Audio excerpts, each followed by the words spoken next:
So today we're going to go down a road that I really don't want to go down, and I'll explain why in a minute. But the message that's attached, totally be worth it. Throwbacks, chapter 1, verse 15, the season finale.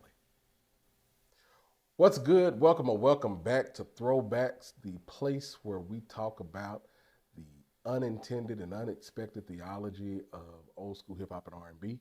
I am your host, Derek J. Murphy, and I am a pastor, teacher, and writer of the book Throwbacks, where we take these songs from my generation, the from the 80s, the 90s, and the early 2000s, and we talk about what the songs mean, what they mean to me, and then we flip it on its head to add inspiration, motivation, and value to your life.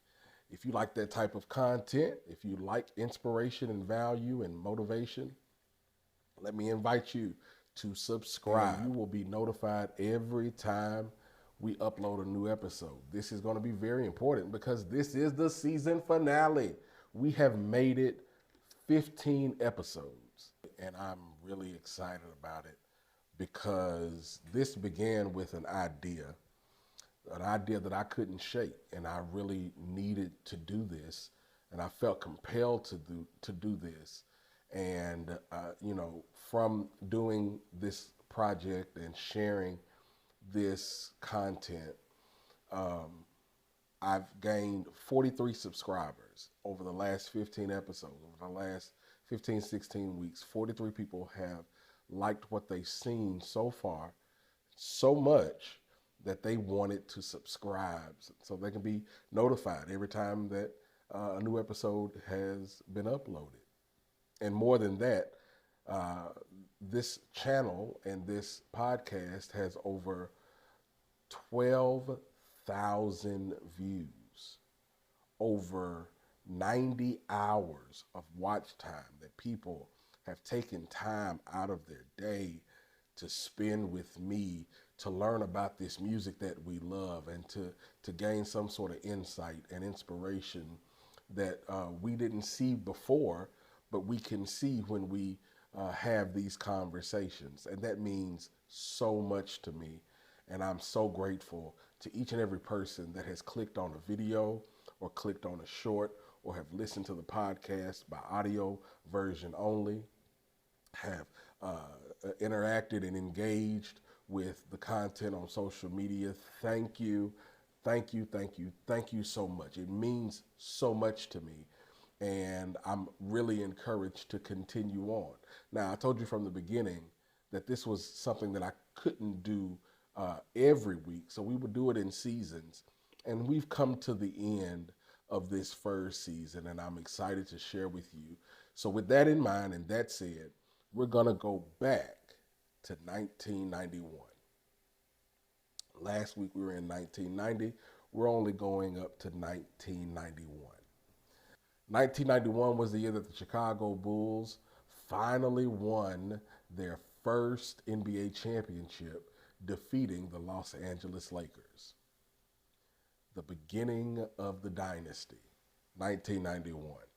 1991, the Cold War finally ends with the resignation of Mikhail Gorbachev, which sparked the dissolution of, or which finalized the dissolution of the Soviet Union.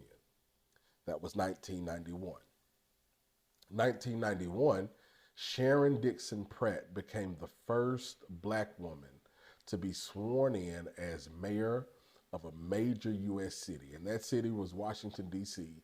Surprise, surprise, Chocolate City would have the first black female mayor in its ranks. That was 1991. And in 1991, I was in fifth grade. This was the year and the time period that a certain style of music took a hold of the country. And this is what I meant in the opening reel, that this is a road I really don't want to go down, because this was the year of house music. house music is not my favorite genre of music. And I feel you saying that this is supposed to be about hip hop and R&B. But this particular song that we're going to discuss today was played on R&B stations, and it's still played a lot today. Whenever you do a mix, a throwback mix, this song is thrown in the mix of it because at the end of the day, black music can be categorized as R&B, and this qualifies. And house music is not one of my favorites, but this is the song that I actually kind of like, and it's by an artist by the name of Cece Peniston. I don't even have to tell you the name of the song now because you can probably guess, and of course you read the thumbnail. But Cece Peniston was a Phoenix native. She grew up in Phoenix and was a literal beauty queen. She won Miss Black Arizona in 1989, and in 1990 she won Miss Black Galaxy. And this was during the time that Madonna took on the house sound and began to vogue, right? And just so we're clear here, that house music is black music that white artists took and made even more popular. But that's not why we're here today. but Cece Peniston dabbled in songwriting and was able to ride this wave of house music popularity. And she writes this song with a local DJ in Phoenix by the name of Felipe Hidalgo. And they produced this song that becomes the title track of her debut album and her biggest song, Finally. That's right, finally.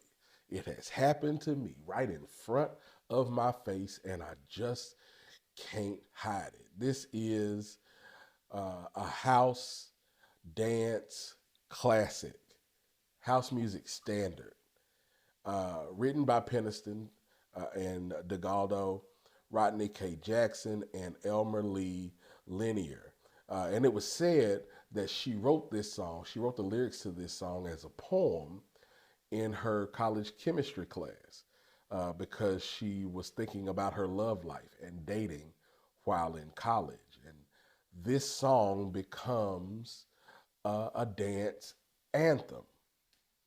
When you think about the video is super 90s.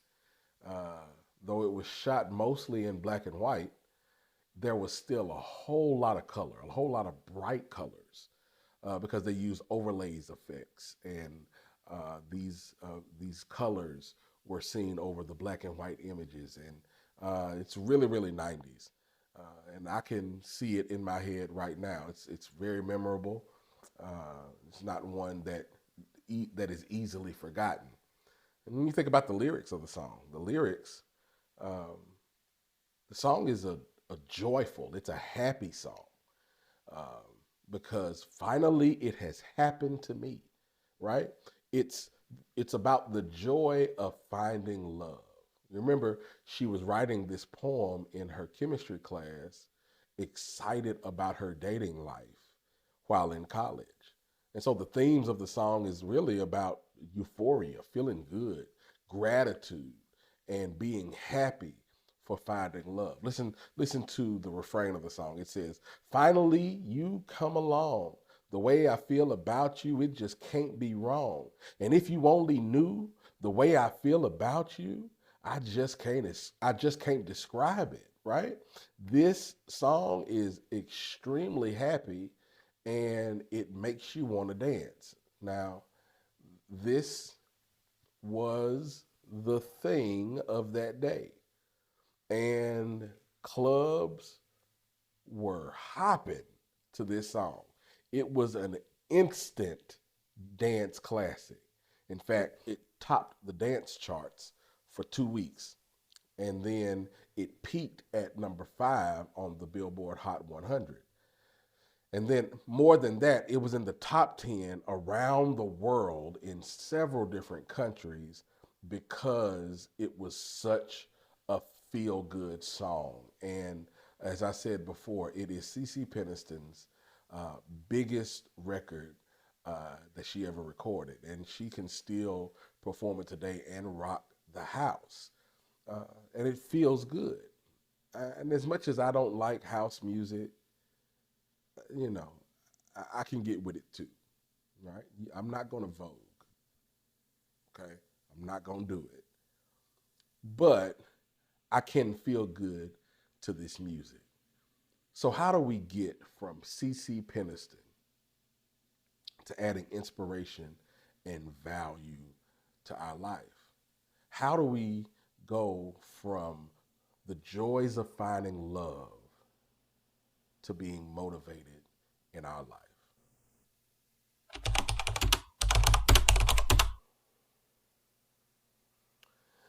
Touchdown, home run, goal. Athletes understand there is a huge sense of euphoria when you finally make it.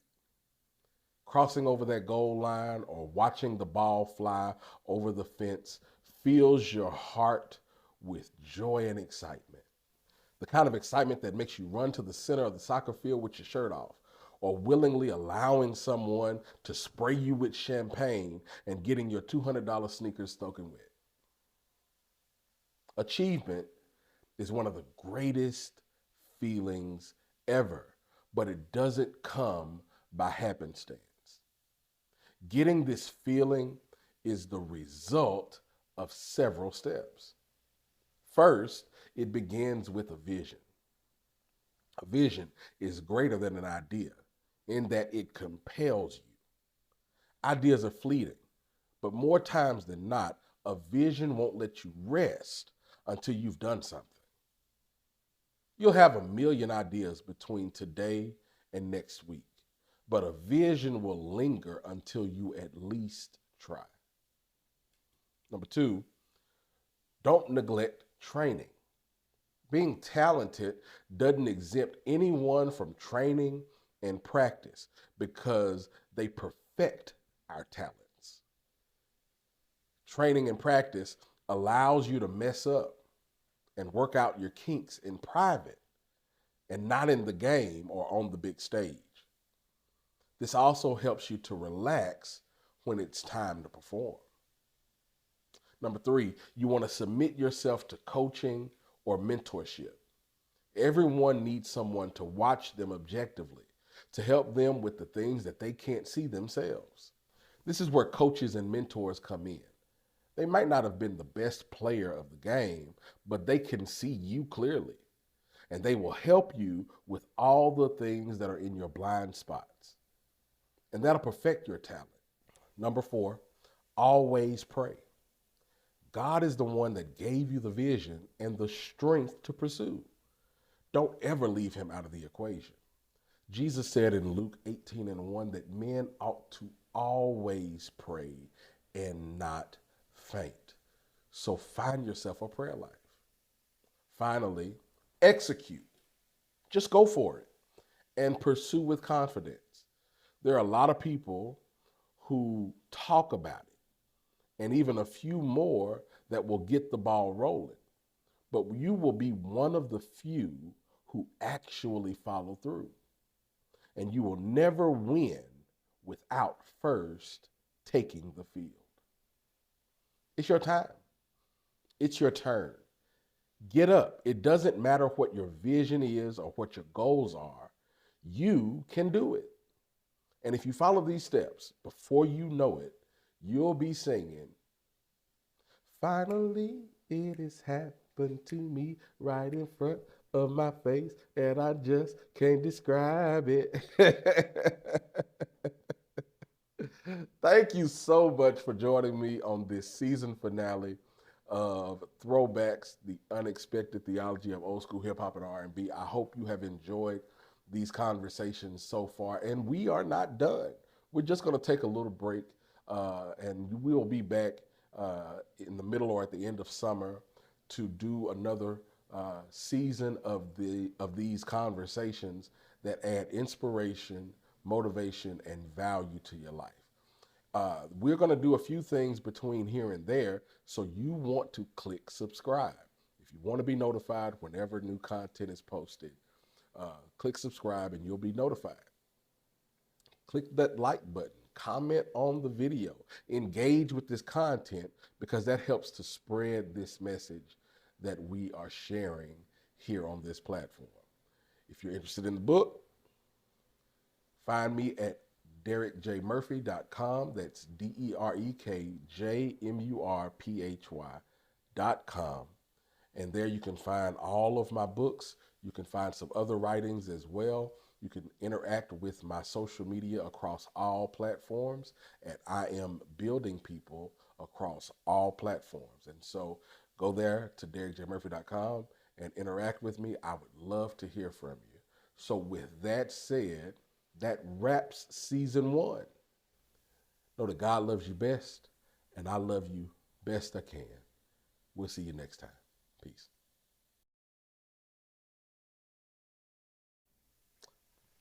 Mm-hmm.